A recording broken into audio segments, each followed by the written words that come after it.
All right. How's everyone doing today? Beginning of the week. We've got a few things here to talk about. And let's see here.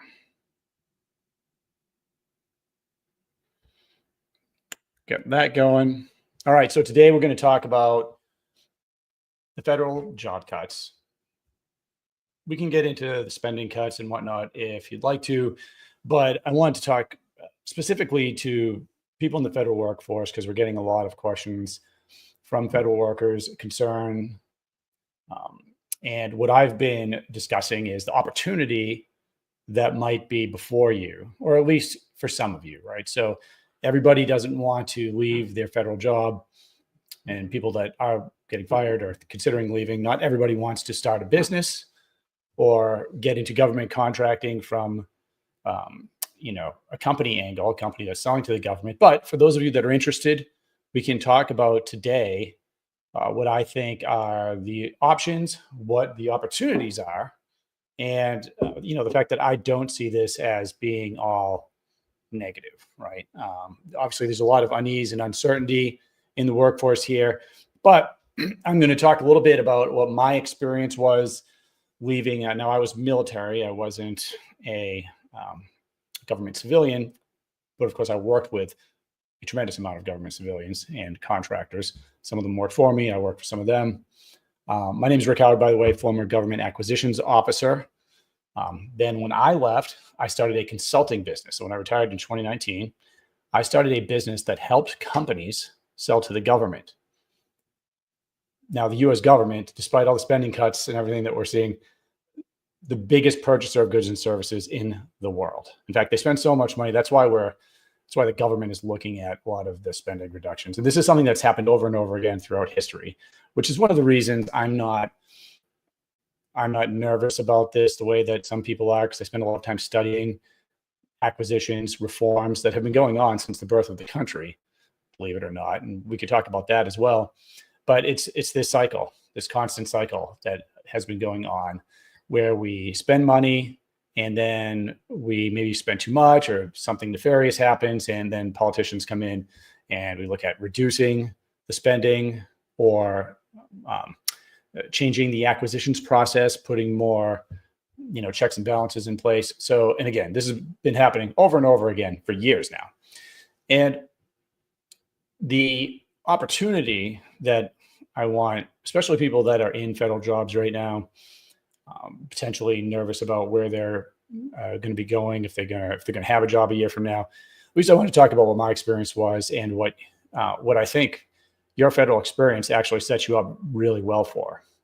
And for anyone watching that doesn't have a federal job, I'm not saying you're not precluded from going into government contracting. You're not precluded from getting a job as a salaried account executive or business developer.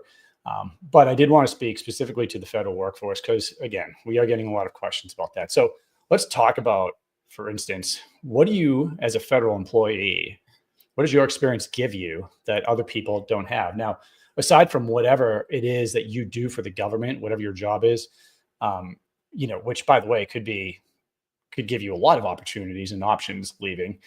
One of the things is just working with the federal government and understanding the way the agency works and runs and operates that you work for. It doesn't matter which one, Department of Defense, DOE.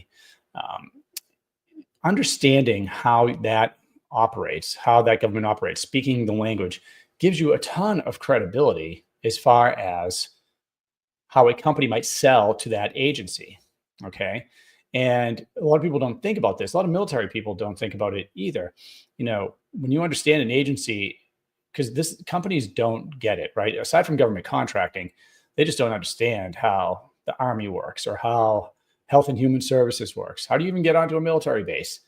What are the processes? What are the acronyms? So you have a lot of experience that is relevant and can help you to land a high-paying job that you might not even be considering.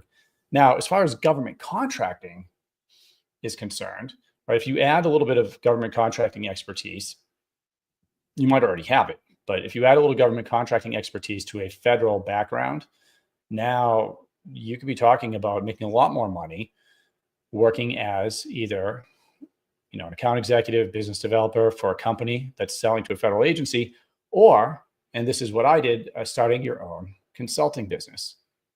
All right.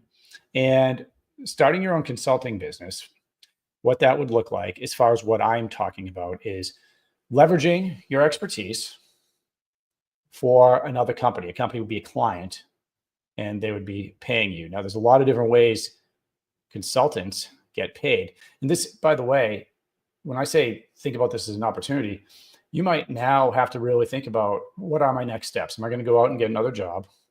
Or maybe if you wanted to start a business and you've been thinking about it for a while, this could be the time for you to do that. Now, one of the nice things about consulting is, and by the way, and we can talk about this. I'll go into some of the news, but the latest news article that I read from NBC said that the government had slashed 10,000 federal jobs. Okay, so which really means most of the people that have a federal job still have a federal job. And what I like about consulting is that you can keep your job.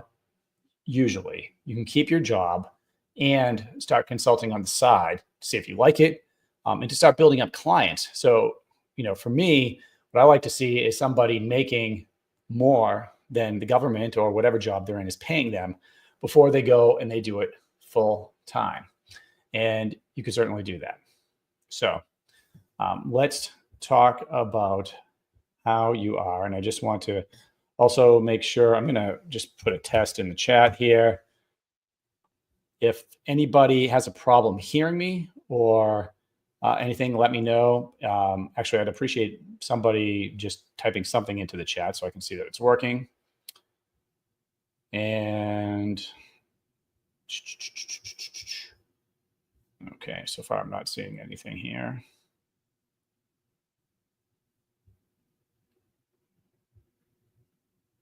Here, I'm going to type it in one more time here. Oh, there we go. All right. All right, so my chat's working. Hey, Willie, what's up, man? All right. By the way, you guys could throw questions in here if you'd like to. So again, I see a lot of opportunity here. From the federal worker standpoint, you could leverage your expertise, go into government contracting from your own business as a consultant, or potentially go out there and get a job. Now, let's talk about hey, Braylon, let's talk about the pluses and minuses of all of this, right? Starting a government contracting business. That means you have a business selling to the government. Typically, I tell people don't start a government contracting business, meaning start a business. You already sell commercially. If you have a business, then I think approaching government contracting makes sense because it takes a long time, right? These are the maybe the untold truths, right? It takes 6 to 18 months to win a government contract. It can take longer than that. All right. So you're not going to start a government contracting business 99 times out of 100 and have revenue coming in immediately or even, within a year in some cases, right? So you want to make sure that you have the facts in front of you, right? So starting a government contracting business, almost impossible because now you also don't have an expertise that's proven commercially. So I pivot people away from that. So this is, what we teach in GovClose is approaching this from a consulting standpoint or getting a job with a company. And what that means, let's talk about the consulting piece. What that would mean is you have a federal background because you're coming from, whatever job you had, and you're combining that with a little bit of government contracting experience or expertise, meaning just learning the way we target agencies, the way we sell to them, the way they buy. Now you're combining that background you have with an expertise in government contracting, which can make you very valuable to the small and large businesses out there. Okay, so this is what I did when I left the military. And the way consulting works, and the reason I'm so bullish on it is because you can bring revenue in from government contracting a lot faster than selling to the government. The government's the hardest to sell to. That's why this is a great opportunity as a consultant, because you're helping a business do something that's hard and complicated. If selling to the government wasn't hard and complicated, if it was simple and fast, there'd be no business there, right? At least it wouldn't be as high revenue as it is. So when I talk about consulting, I'm not talking about selling consulting services to the government. I'm talking about selling your consulting services to other businesses. All right. And you're certainly, by the way, you're not limited to selling, your services as a government contracting expert. You may have other skills that you can sell to a company and they could leverage.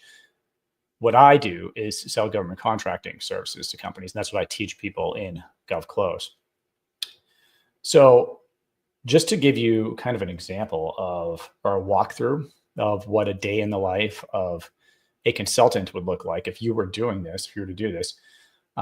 First of all, you have to sell if you're going to be a consultant. That means you're constantly selling to businesses.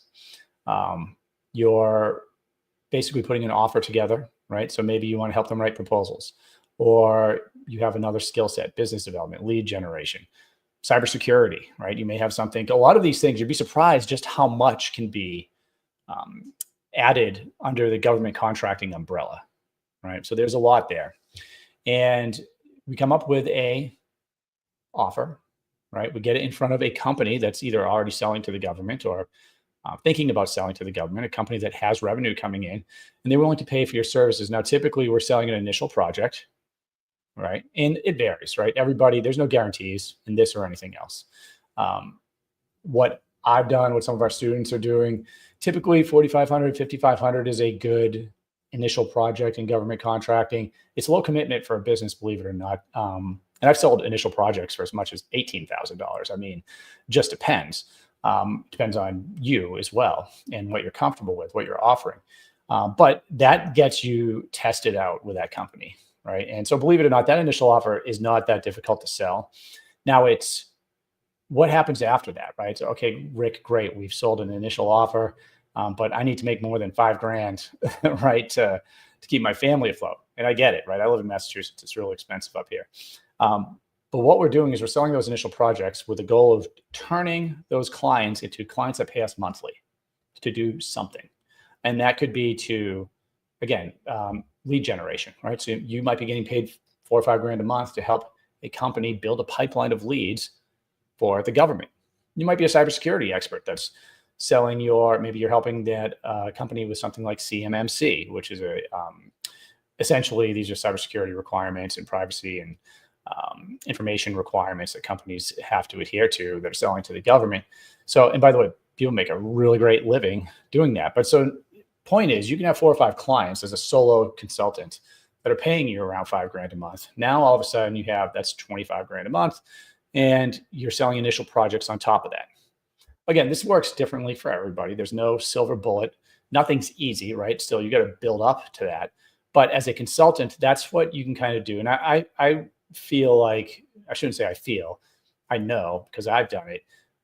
5 consulting clients by yourself, maybe with a virtual assistant, and you still have to be selling. So then you're also selling maybe 1 or 2 of those projects each month on top of that. That's where I personally maxed out before I started hiring people. So you can live a very comfortable, a great lifestyle. What do they call it? You can put it in the comments if you remember, what do they call it? A brand business or a personal lifestyle business. But you can live a very comfortable lifestyle as a solo consultant in government contracting without having a whole army of people working for you. Now, some people will hire at that point and start scaling up as a consulting business. Others are content working, doing what they're doing. And others, and this is what's interesting about the consulting piece, is when you're working as a consultant, you're working directly with the CEOs, the leadership of these businesses. And what that does is it presents you as a subject matter expert, as a leader. And different opportunities come your way just through the process of consulting. Let's talk about what are some of those opportunities. Well, one, and we're going to get to this anyway, some of your clients will offer you a full-time position. Okay. This happened to me. One of which I took, right? So, and you can get a really interesting deal with some of these companies if they see your work. So for instance, when I was probably a year into my consulting business, I had a full boat of clients. One of them was a medium-sized company. And after our 6-month contract ended, they're like, hey, Rick, why don't you come on and work for us as a full-time sales executive? We'll give you W-2, keep consulting, keep doing what you're doing. And for me at the time, that was great because now I had income coming in every month from this company. That was a lot. All right. So we're talking about high 6-figure salaries, sometimes with a commission, depends, but these are really good jobs. because public sector sales is hard. So that's why kind of learning the process can really help you secure some of these jobs. But now all of a sudden, full-time position plus consulting clients on the side, and you'd be surprised how many people will do that, right? In fact, a lot of the guys in our program, the gals in our program, will get a job with a company and have consulting clients on the side. In a good way, as I mentioned at the beginning, a good way, and the way I recommend, if you have a job and you're thinking about this, I recommend start consulting while you have your job and see if you like it. Start bringing clients in. If you do, you like it, you're good at it, and you prove to yourself that you can bring that revenue in. Now you can start building your client list and it won't, especially if you have a federal job, it's not going to take long before you're making more, in some cases, a lot more consulting than the federal job. Now, I got a like by someone. By the way, guys, feel free to throw your comments in here. Here's the one thing I'm going to talk about, since I think the title of this was about the federal workforce. If you have a federal job, there are rules about what you're allowed to do in some cases, in addition to that federal job.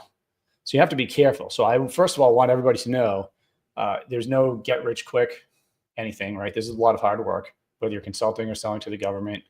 And in federal workforce, especially military, right? So in active duty military, you need permission to bring another income stream in, right? So now you have to go ask your commander, and you got to make sure there's no conflict of interest. Okay, so now I've had, hey Kirk, what's up, man? We have in our program about 149 students right now in GovClose, and between 20 and 30 of them have graduated and are consulting. Some of them have federal jobs. Some of them have gone out and gotten jobs in companies, and those are really great jobs. So there is an opportunity here for anyone that's concerned about their job, about these cuts. Those jobs, let's just pivot for a second here, because I want to make sure that I cover not only consulting, but what kind of jobs in the government contracting space are available. A company selling to, and you just, if you have a federal job in a federal agency, let's say it's the Department of Energy, right? A little government contracting knowledge, meaning how the government buys, combined with the fact that you worked in that agency, like who better to hire? If you're a company, if you're hiring a sales executive, a business developer, and you're selling to the Department of Energy, I want somebody that understands the Department of Energy, right? Excuse me. So nobody better than hiring you for that job. And these jobs, I mean, we always hear about, and this is like, for the military guys out there, and there's just anybody interested in a new profession. At least I've always heard about how much, pharmaceutical sales reps are being paid, how much software sales reps are being paid.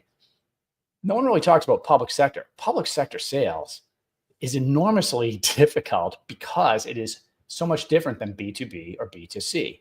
So if you have that understanding, you have a real skill set. And I mean, these are top dollar jobs. I mean, even young people graduating from our program are getting six-figure salaries starting out at these companies, which is really great. And, from what they're telling me is game changing for them and their families. All right. Yeah, feel free to throw your questions in here. Hey, Braylon, Kirk, Willie, guys, thanks for coming in. Let's take a look at just one of the news stories here as I was looking at them. Let's see here if I can share my screen with you this time. Couldn't do that last time.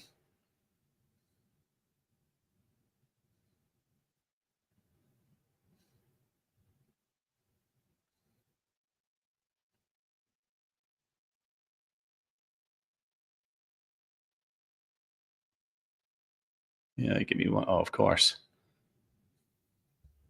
It every time I do this, I feel like I'm recreating the wheel.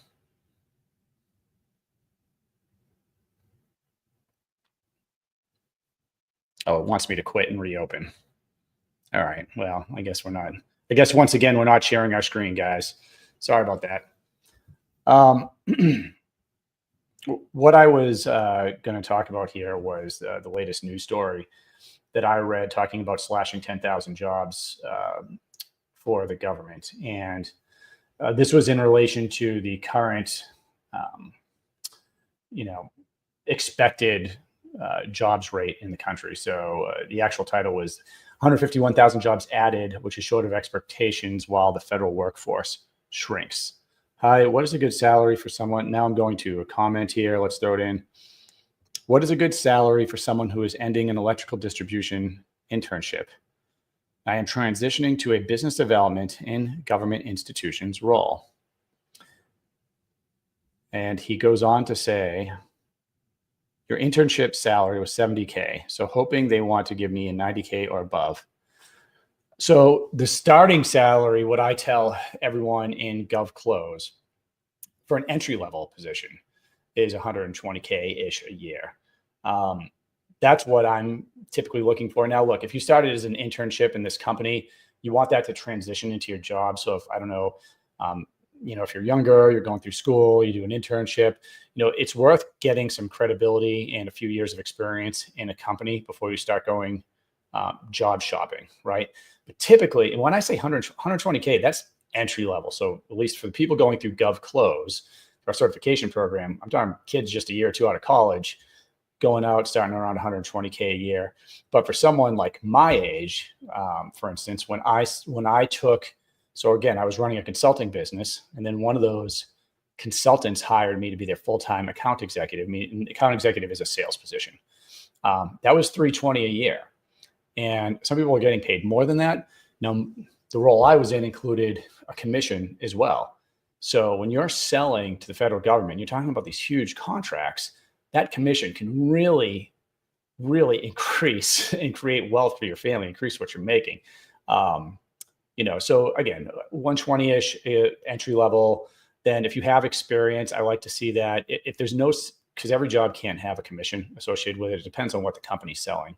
So like, for instance, I was in software, not a lot of overhead with software, right? So I was able to take a 10% commission.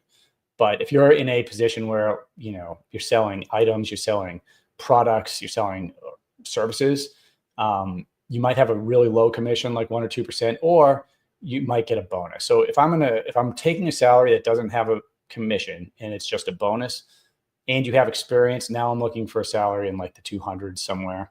Typically, I know some people that are out there getting like kind of leadership positions in the 400s, but that's rare, right? So hopefully that helps. And I'll get to all your questions here. Let's see here. You definitely want to stay with them. Good. Huge global parent company, and they're investing in our internship for a year. I think that's awesome.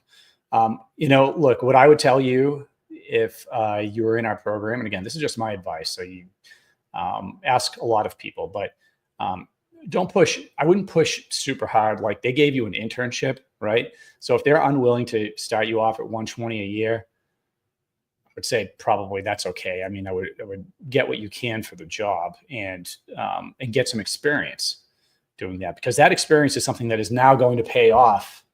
Because look, what's the average that people stay with a company? 2 or 3 years these days? I mean, that's going to pay off as soon as you make that switch. Now you're going to be able to demand those higher salaries. So see what you can get from now. But again, if you like working there, don't push super hard, but see if you can get that 120 a year.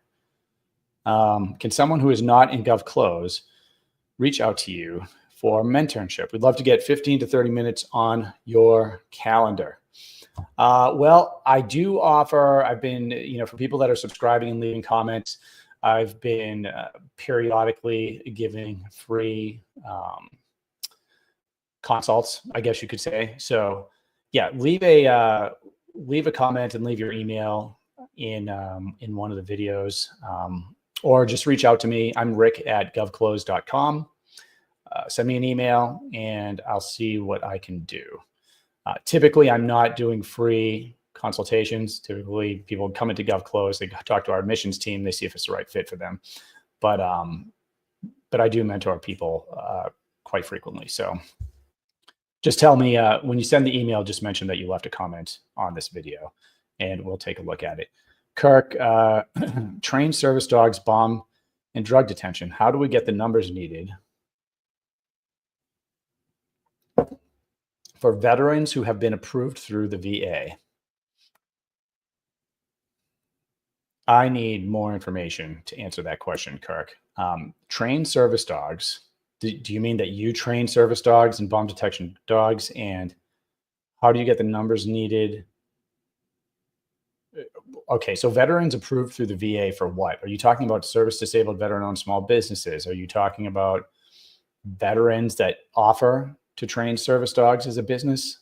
Again, I need to know just a little bit more, and I'd be happy to answer that question. Okay. Oh, I missed one of these here too. Keith, Rick, do you see commissions only reps helping startups have some success? Not in government contracting. So commissions only for federal contracts, as far as I'm concerned, is prohibited. If you look in the federal acquisitions regulations, commissions they fall under contingent fees. And so you can make a commission with a company selling to the government if you are the language says bona fide employee, or I want to say bona fide agency, but my interpretation of this, because there's some gray area, but my interpretation of this is if you are receiving a salary from a company to sell, that you can legally receive a commission. And this happens all the time. Everyone's doing it. So you can receive a commission for federal sales if you have a salary. That's my interpretation. I also believe that you can receive and by the way, check with your lawyers if you want to do any of this. I also believe that if you have a contract with a company as a consultant and you're providing something like business development services, or you're providing whatever, lead gen, and you're getting paid for that work, I believe you can also charge a commission if you win a contract. But it seems pretty clear to me that you cannot just receive compensation for winning a contract for the government. And the reason that exists is the government tries to prevent undue influence. So if you are only receiving compensation for bringing a contract in for a company, then that kind of flies in the face of a lot of the federal acquisitions regulations, which are trying to prevent that type of operation. In fact, commissions used to be completely illegal in government contracting. Eventually, they allowed it under these stipulations. So just know that you can go to the FAR, look up the FAR clause. FAR stands for Federal Acquisitions Regulations. If you're not familiar with that, you will be if you decide to get into this space.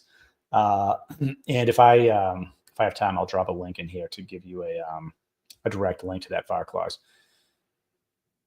Okay, let's see here. Can someone who's not okay? I already answered that one for you. And then yeah, Kirk, just if you're still on, give me a little bit more information about what you're really asking me there. Okay.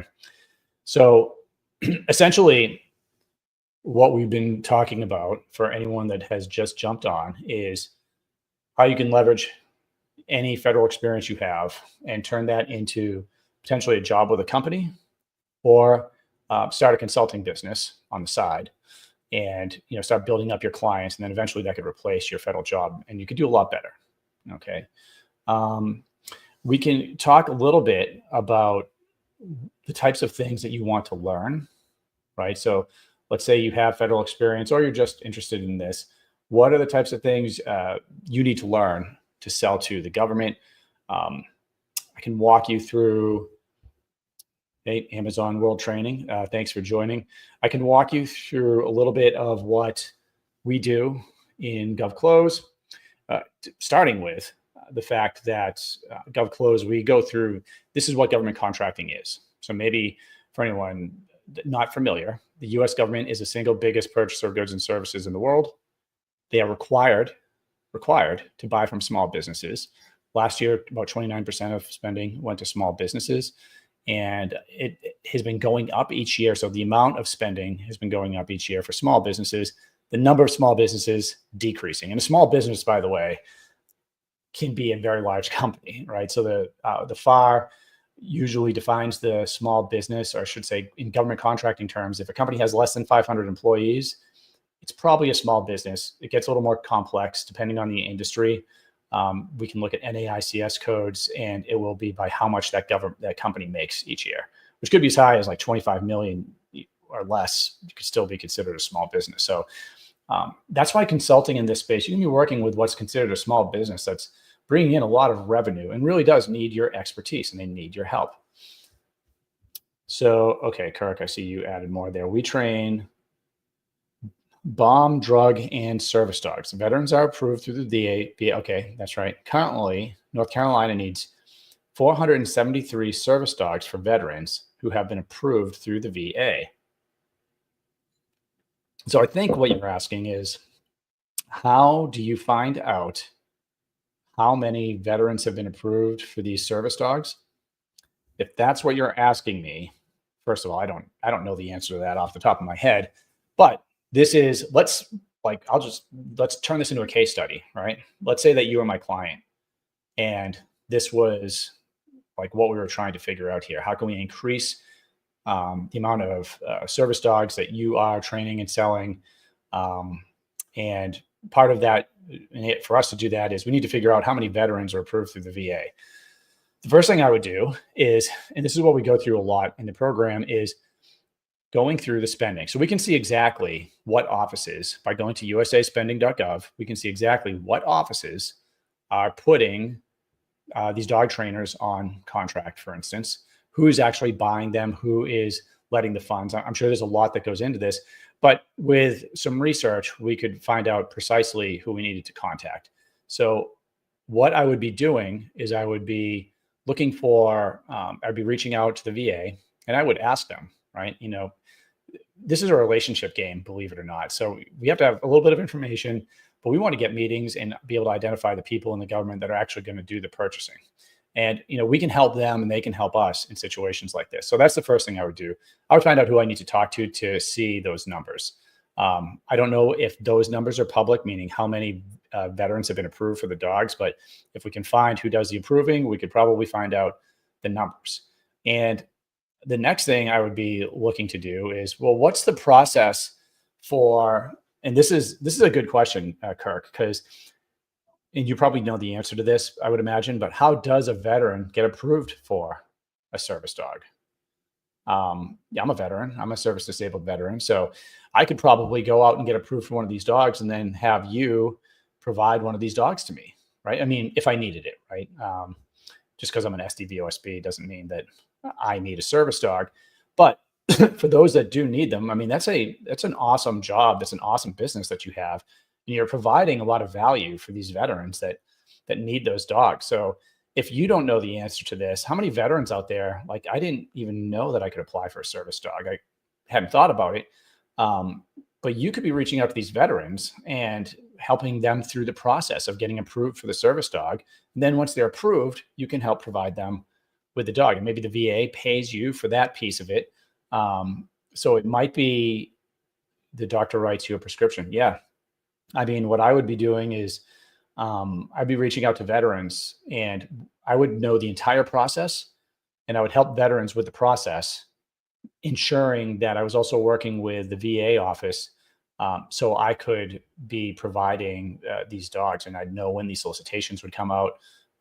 So again, I'd have to know a lot more about this, but that's how I'm thinking right now. I'm thinking of creating the, or increasing the number of people that would actually need the dogs or that could get the dogs, helping them with the process, because that's a service in and of itself. And then working the government side on, on that piece. So let's see. Hopefully that helps, Kurt. If you have any follow-up, you can put it in here. Let's see. What are your thoughts on the new administration's efforts to reduce DEI? Will this affect SBA 8A preferential contract awards? Or is the new administration going to focus more on merit and past performance? I don't have a crystal ball, right? We know, here's what we know. We know that they have efforts to reduce DEI. I haven't heard, although I've heard a lot of people being nervous, I haven't read anything saying that they're talking about getting rid of the set-asides. And I know you're speaking specifically to 8A, right? My personal opinion, if anyone on here has been watching me for a while, my personal opinion is that the set-asides, not talking about 8A, but most of the set-asides don't really move the needle. The most important thing, if you're selling to the government or anything else, is that you provide an amazing product or service. right? Because that's what the government needs. And we also, in government contracting and regular sales, we have to listen to what's going on and listen to what the customer wants. Customers change the way that they buy things, customers change what they need, and we have to be able to pivot with that, right? So I think personally that the set asides are going to stay in place. I think that if anything, 8A, they may change some of the language with 8A. I think that that's probably the worst it's going to get. I mean, worst, but maybe they change the monetary criteria. Maybe they charge some of the evaluation criteria as to whether or not you can become 8A certified. But I think they're going to leave it in place. And I think in the same breath, I do think that they're going to focus on merit and past performance. We've had a Trump administration already, and they didn't get rid of the set asides. President Trump's a businessman, right? Well, no matter what you think about his administration, the last administration, I can tell you, having served in many. I mean, I started in the Clinton administration, like on the military side, then Bush, then Obama, then Trump, right? I think, did I retire under Trump? I retired under Trump, and then was working with companies as a consultant during the Biden administration. And now we're back to Trump, and we've had the set asides the entire time. Same with 8A. I think 8A, I personally believe that we should keep these in place. I think 8A, it's not a silver bullet. It helps small businesses have a seat at the table, essentially, right? So we've got these huge companies. And this is meaning we have huge businesses that are selling to the government. This is what people normally think of when they think of government contracting. They're kind of unaware. Most people are unaware of the small business aspect of this. You read Elon's books, we know, I don't know how long he's going to be involved with this, but, I think that there's a lot of scrutiny that's going to be placed on the big defense contractors, the big government contractors, and some of the firm fixed price contracts that they're on. I don't think that they're going to go away, but I do think that some of that is going to be reduced, which is probably necessary. As far as 8A, I mean, 8A is basically, we're not talking about handouts. And that's what, some people that hear about this for the first time, they're like, oh, why are we just handing out these contracts? If you've been involved with 8A, you'll know no one's handing you anything, right? You have to have a company. You have to be providing an awesome service, an awesome product, an awesome solution. And then it takes a lot of work. It still takes a lot of work to get on contract. 8A helps with, it reduce some of their restrictions for sole source, but essentially, these are these are people trying to create businesses and create revenue, and they're creating jobs. I think it's good for the company. I think that from what we've seen, we already know what a Trump administration looks like here. So I don't think they're going away. Could be wrong. I've been wrong before, but that's what I think. I think they're going to stay in place. And it's also not, a silver bullet. Let's see here. Braylon, this sounds like an awesome niche, by the way. I'm not sure if you were talking about the dog training niche, probably. I think that's an awesome niche, actually. I think it's a really cool that you're helping veterans, and there's a government contracting piece of it, and there's a piece of it where you can help the veterans directly. I think that's great. Braylon, I like I don't know if you did this, or if my streaming software did this, but I love the way that your picture and comment just kind of showed up here. I see Gregory, you have some comments in there. Hey, Greg, I appreciate that. You're a veteran and you're struggling, and I know a lot of people are struggling right now. So, yeah, I mean, if you want to message me separately, we can talk about, what you're going through. Marcos, hi, Rick. How will the changes in the acquisitions process being proposed by the new administration will impact the opportunity for new contracts? Shrink, increase, still the same in your opinion? I think that in the short term, we'll probably see some delays in different agencies. I mean, I think that the biggest piece right now is that I know that, look, I'm still pretty tight with a lot of people that are on the government side. So I know that in addition to some of the workforce reductions, they're getting a lot of bureaucracy thrown at them right now, which by the way, like there's always bureaucracy. And when I say that, I mean, hey, you've got a bunch of people trying to do their jobs. And now on top of that, they're being asked for things like, hey, give me the 5 things that you did this week. Hey, give me a list. So in the news, we might hear that, and we did, right, that DOGE was directing that all federal employees send an email with the 5 things that they did this past week, which in and of itself, I mean, I've had to do like, I feel like I've had to write 10-page essays on what my organization that I was leading in the military was doing, especially in acquisitions. That's just part of the job. But what's different here is, hey, tell me what you're doing. And that kind of threat of you might not have a job at the end of it, that's what I don't particularly like. I think that, most people in the government that are working are accountable, and a lot of them are overtasked. And then they start getting these extra administrative things. So one of the things that they're also seeing is, so we see the DOGE might send out an email like that in the news, but if you're not in the government, you might not be aware that, well, they're also getting directives from their boss. Like someone in a government office could have like 150 people like in their chain of command, believe it or not, from their boss, their boss's boss, et cetera, other agencies. So now, they might be getting direction like, hey, don't respond to that email just yet. Or, hey, by the way, this is happening. Your response to that email has to be approved before it goes out. So now they have to write an email. It has to go to somebody. They have to approve everything they're saying.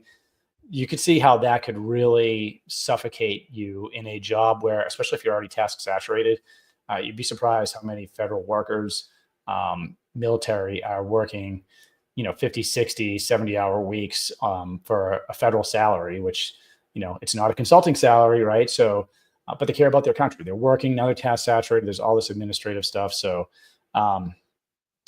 that can slow things down. So depending on who you're selling to, it depends. If I'm selling to an Air Force office that happens to be really struggling, maybe they had some cuts and all this extra bureaucracy, well, now it might take an extra month to go on contract. I think those are going to be the short-term things that we see, probably delays. There'll certainly be, if you are in a industry, if what you're selling is something that that this administration is trying to reduce, then now is probably time to pause and think about what else you can offer, that's not going to be reduced. And that's not new to this administration. Every presidential administration that comes in is going to put out a forecast of what's important to them, maybe eliminating what's not. There's always executive orders. Even within an administration, like without a presidential change, when we get to a new fiscal year, you could still see things like the budget not being approved. You could see delays in funding. So this is stuff that always happens. So again, I'm not very nervous about that. And even if, let's put it this way, if DOGE wasn't happening right now, right? What I would tell you is, well, what we're going to see this year and next year is probably the same thing that we've seen over the past 30 years, which is, as far back as I can go, looking at the federal spending, it looks like the amount that the government spends on small businesses keeps going up year over year, right? And I focus on small business spending because that's, the people in GovClose, for instance, are they're selling to small businesses and they're getting jobs, medium to small businesses, some larger defense companies. But now the question is with everything that DOGE is doing, are they actually going to be able to create a situation where the government doesn't increase spending next year or spends a little bit less?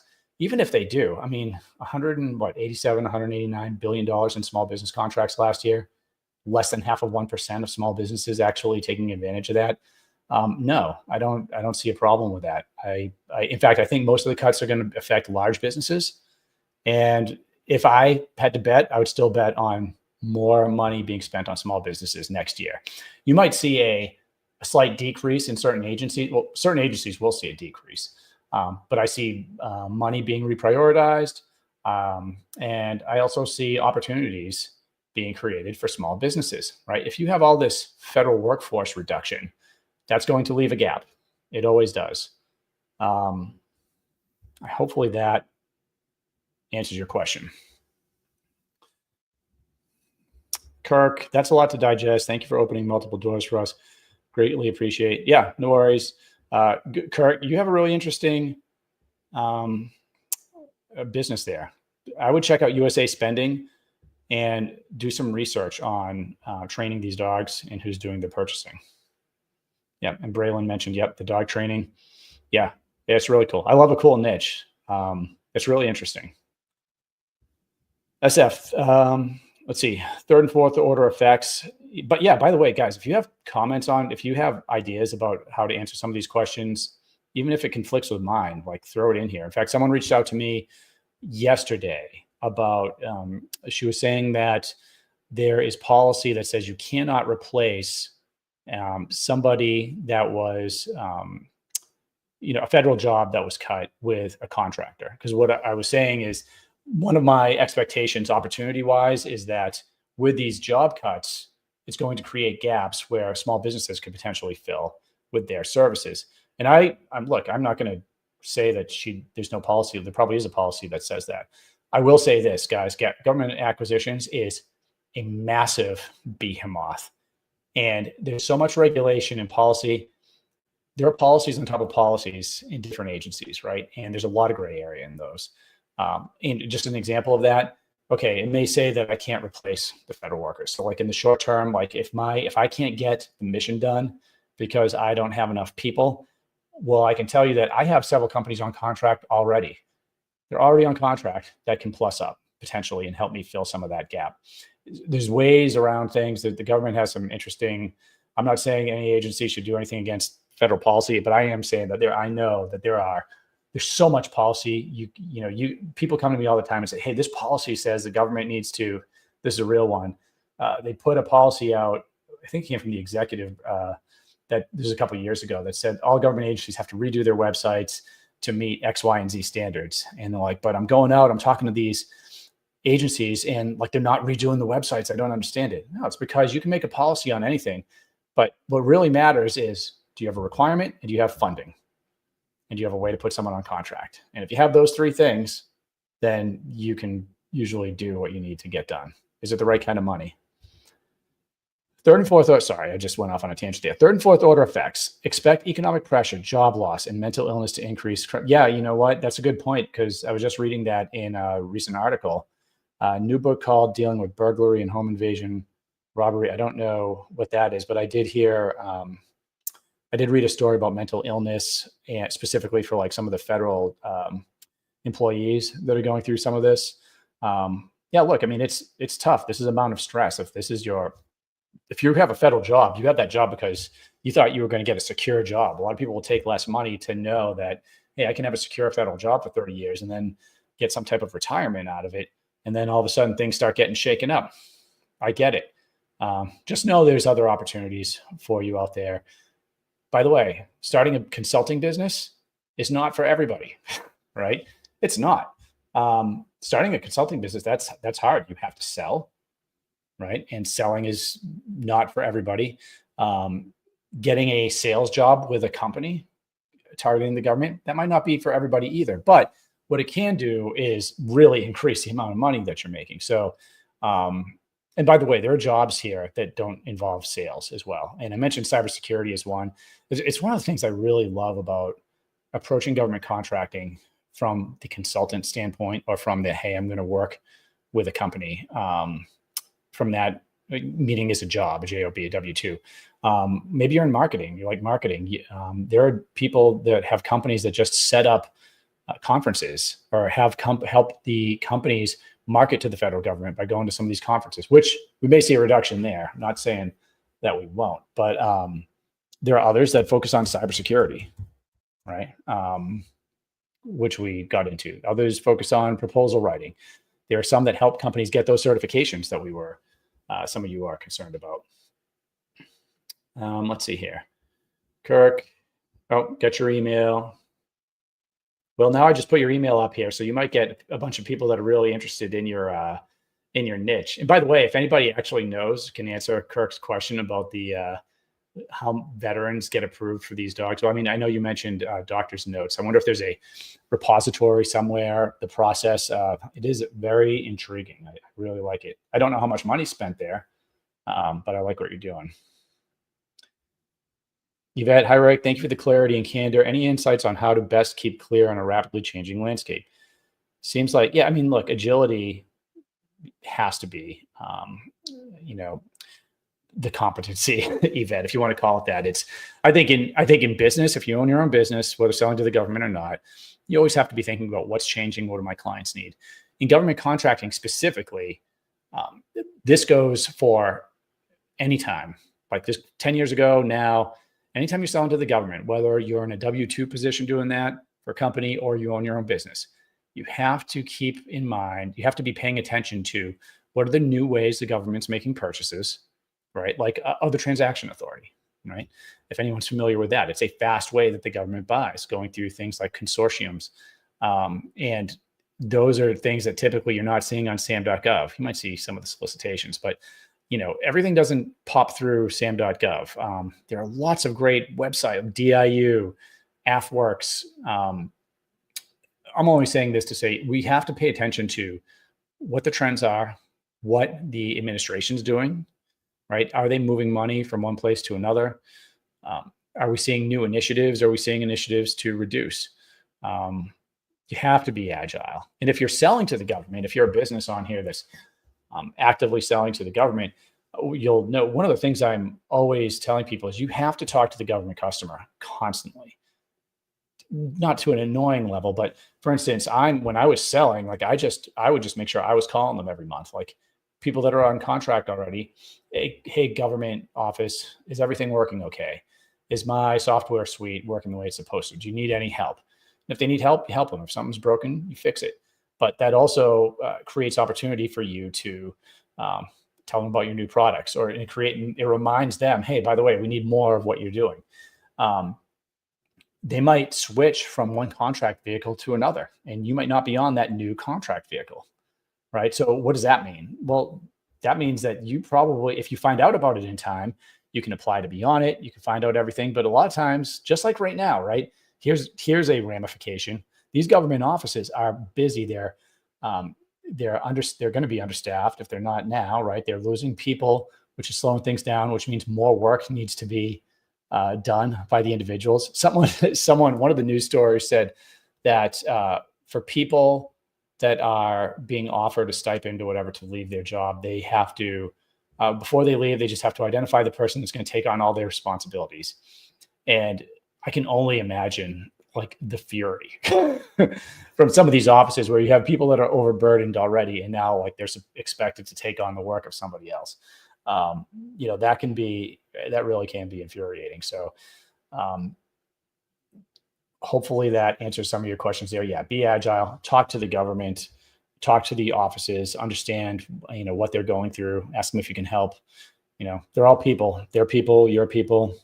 By the way, here's, I'm going to put GovClose just in case anyone wants to check out our program. GovClose, it's a program. It's a year-long program. We take people through all of the training, how to sell to the government, and then I show them how to turn that into a business. And we also, in fact, what ends up happening is you get certified by me, which we provide a letter of recommendation, a reference. But and we do weekly coaching through the program. Once certified, we go into the war room, which is a new, I should say, it's a alternate weekly coaching session. But the whole point is we need to get results, right? So we're getting the certification not to just learn government contracting. We want to get results. So in GovClose, we're helping them with, hey, do you need a job? You're getting placed in a job. Let's make sure that we're looking at the right companies. What are you expecting? If you are starting a consulting business, we have a whole block on this is how you start a business. This is how we get the leads. This is email marketing. This is how you do a coaching or conference call. This is how you do a consulting call. This is a proposal. Catch my drift, right? This is how we invoice our clients. So that's GovClose, just for anyone that is curious. Yeah, anyone watching, feel free to throw your questions in the comments. As long as you have some questions in there, we will keep it moving. I think one of the best things for me with government contract consulting is the ability to generate that revenue, that extra revenue when we need it, right? So, for instance, if you have tuition for one of your kids that's due, right? If I could have a regular job and consult on the side, and now at this point, I can send an email and fairly competently or confidently bring on a new client within a week or two, that's going to be paying me, 5 to 10 grand a month. Now that doesn't happen overnight, right? You get to a point where, you build up your list, you know exactly what you're selling, you know what your offer is, you have credibility because you've done it before. That does take a little bit of time to do, but it is I love the ability to be able to do that. And doing that full time is just the next step.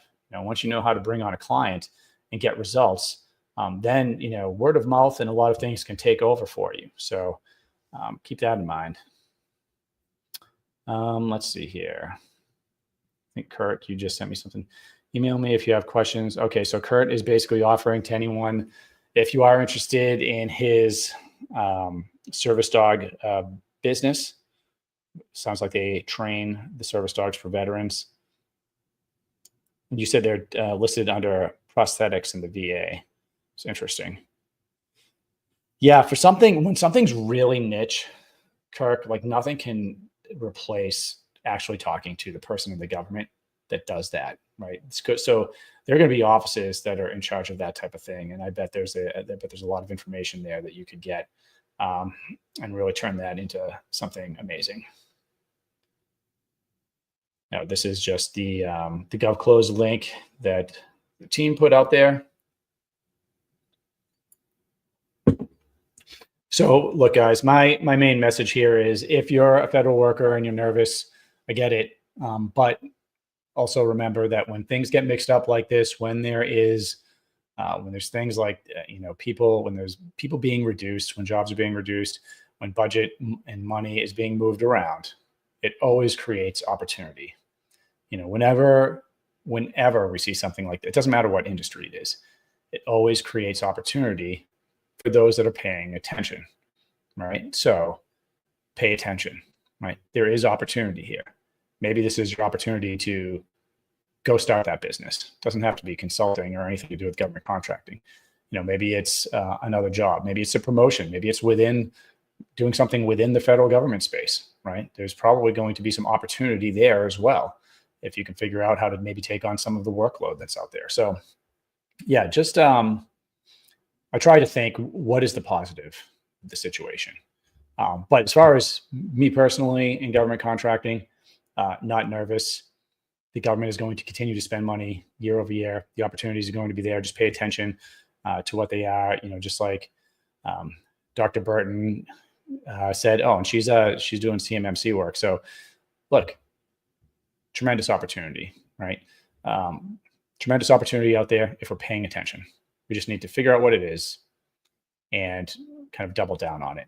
For me, it's government contracting approached from a standpoint of looking at the data, which is all publicly available, understanding the process, and then being honest with yourself about what you want to do, right? Do I want to just have the stability of a W-2 or a job, which, could also be unstable if you lose that job, or do I want to do something else? Do I want to add consulting? I personally like the LLC for anyone out there. If you're on this, you're interested in government contracting, you might be doing it.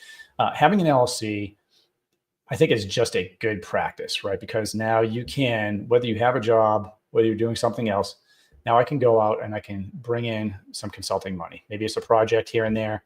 Maybe it's clients. Maybe you want to scale it like I've done, like some of the people in our community are doing. You don't have to, though. That's the point. Just having that LLC gives you a lot of opportunities for tax write-offs, to start dabbling in business. And also if something does happen, right? Because you never know, like even right now, like federal job, you lose your federal job. If I have an LLC in place already, and I already understand a little bit about consulting and whatnot, well, now I'm not left in the dark. I can double down on something that I know makes money, and I can keep supporting my family, keep bringing that revenue in. And, for those of you out there that are thinking about it, you just might find that you really, really love it. And I know I do. I like generating results. I like finding something that I enjoy doing that can also be profitable for my family and I. And, if you're bringing results to your clients, that can create a nice work environment. And, where you wake up every morning, looking forward to going to work and killing it. I know I do. So great. Okay. Last chance for any comments or questions before we end today's live stream. Really enjoy having you all on here. And I like seeing the increase in people that are looking at government contracting.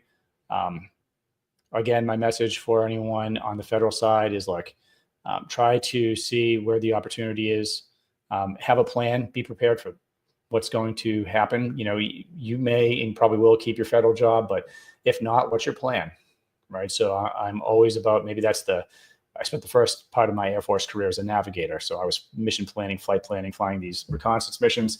I am huge into having a plan and a backup plan and a backup plan to the backup plan, right? We live in an uncertain world, but we also, if you live in America, we have a tremendous amount of opportunity here. And if you're smart about it, it could be yours for the taking. But let's have that backup plan to a backup plan to a backup plan, right? Sweet. Head over to govclose.com if you want to learn more. And I am out. Take care, guys. Have a good week.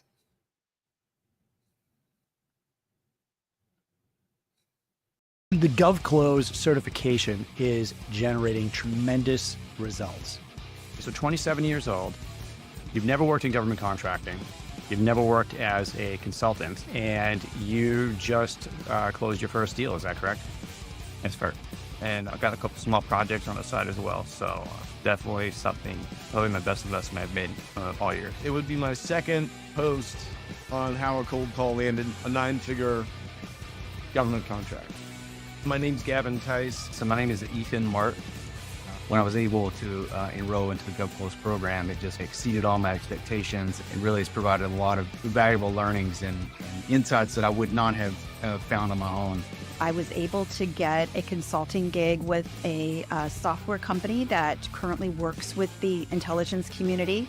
Hi, I'm Deb Diller Harris. If you want to learn how to sell to the government, if you want to learn how to start your own consulting business, if you want to learn the skills that you need to go land a 6-figure plus account executive job with big companies selling to the government, the certification program is for you. Head on over to govclose.com, check out our certification program, talk to the team.